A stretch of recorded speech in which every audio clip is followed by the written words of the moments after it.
Եղիշե Չարենց, ես իմ անուշ Հայաստանի։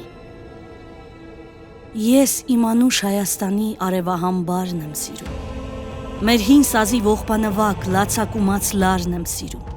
Արնանման ծաղիկների ու վարդերի բույրը վարման։ Ու նայիրյան աղջիկների հեզաճկուն պարն եմ սիրում։ Սիրում եմ մեր երկինքը մուկ, ջրերը ջինջ, լիճը լուսե,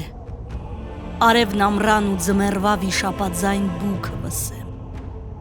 Մթում կորած խրճիթների անհյուրընկալ պատերը սև ու հնամյա քաղաքների հազարամյա քարն եմ սիրում։ Ուր էլ լինեմ, չեմ մոռանա ես ողբաձայն երգերը մեր, չեմ մոռանա աղոթք դարձած երկաթագիր գրքերը մեր, ինչքան էլ սուր սիրտս խոցեն արյունական վերքերը մեր, էլի ես որբ ու արնավառ իմ Հայաստան յարն եմ սիրում։ Իմ կարոտած սրտի համար ոչ մի ուրիշ հեքիաթ չկա, նարեկացու, քուչակի պես լուսապսակ ճակատ չկա, աշխարհ անցիր, Արարատի նման ջերմակ գագաթ չկա, ինչպես անհաս փառքի ճամփա, ես իմ մասիս սարն եմ սիրում։